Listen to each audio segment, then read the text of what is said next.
keep an Excel doc of her conquest to organized woman.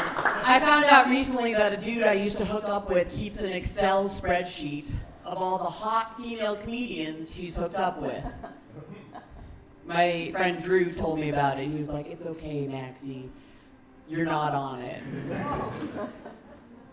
What a dude thing to do.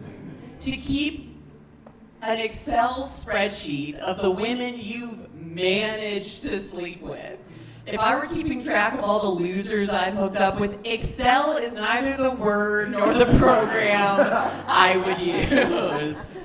I already know where all my exes are, what program they are on, unemployment.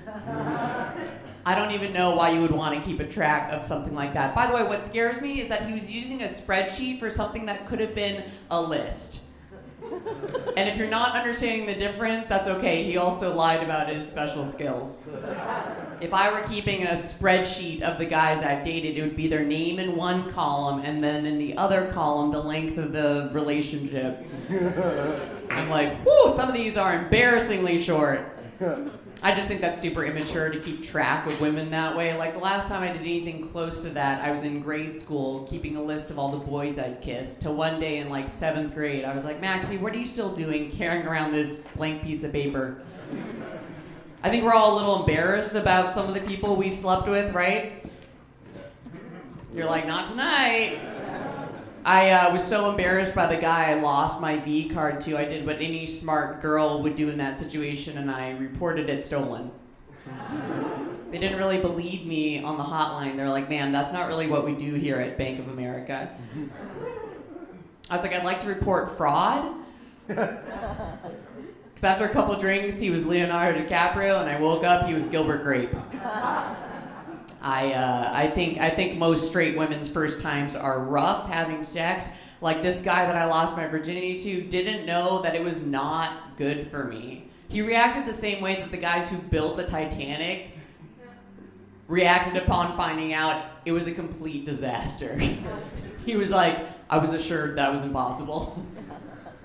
What did you expect to happen when you leave a guy in front of the protections? I don't know if you guys know this, but the Titanic, before it set sail, they removed half the safety precautions. And when asked about it, the captain was like, well, I didn't want to look like I was expecting something to happen.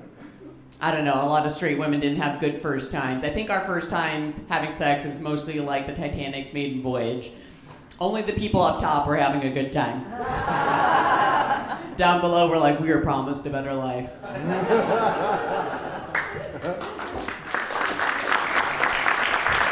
you.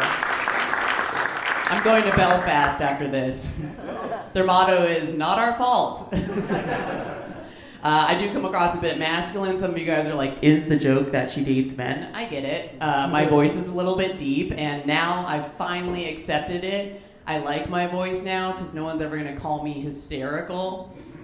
Other girls freak out. They're like, oh my God. I freak out. I'm like, oh my God. Thank you. But I do always have women after a show come up to me trying to test my straightness. And it's like, no. Men have tested it plenty. I like being hit on by women more than men, though. It's super flattering, because being hit on is just getting compliments, right? But women take rejection so much better than men that when you turn down a woman, she lets you keep the compliment.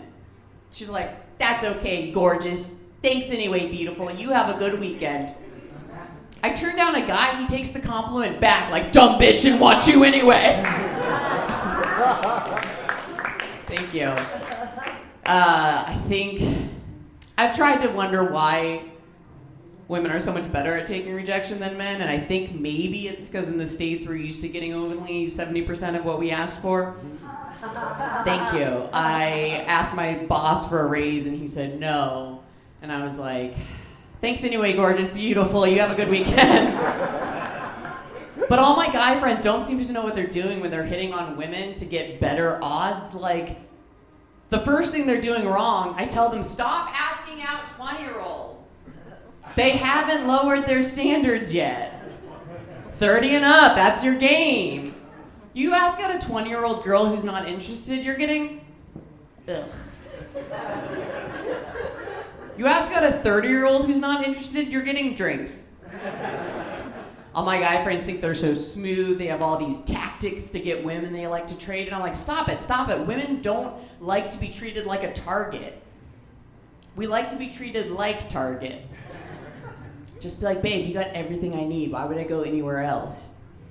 That's a local joke. That's a regional joke. That's back home. Instead, they're like, no, you gotta nag a woman. You gotta make her feel bad to get her. And I'm like, no. Now you're treating me like Walmart. Like you're embarrassed to be seen inside of me. And I love that. That one is universal. Thank you. I just think it's a shame we can't give a compliment without an agenda. So men, I get it, why you get upset. Like, I told a woman walking down the street today, she was a very pretty young girl wearing a dress, and I said, excuse me, you look really nice in that dress. And she said, ugh. And I was like, dumb bitch, shouldn't want you anyway. Thank you. I'm a bit of an oddball in the States because I'm not a good feminist despite how I dress, and that weirds people out. It's like a guy who's not into football. They're like, is that allowed? She's a traitor to her gender. I basically show up to the women's marches like a dude shows up to the Super Bowl party who doesn't know any of the players. I'm just there to drink beer and yell. I'm like, get 'em! They're like, she gets it. Good pussy hat. But of course I want to support women. Like, I listen to the couple upstairs above me in my apartment arguing, and I'm ready to jump in on this woman's side. I'm like, if he just says one thing wrong, I am up there knocking on the door in her defense, and I'm listening to him, and he goes, well, honey, if you're not feeling good about yourself, maybe you could try not scrolling so much and go for a walk or something out in nature. And I'm like, fuck, he's got a point. That's pretty good. Call her fat. I do like to defend women. I like to be in solidarity, and obviously, you know, people talk about, they throw shade on Miley Cyrus and Taylor Swift, and she can't sing and she can't dance, and I'm like, hey, you have no idea what it's like to be a successful, powerful, independent woman trying to make it in this business. And they're like, Maxie, neither do you. Thank you guys. I've been Maxie. Have a good night. Give it up for your host.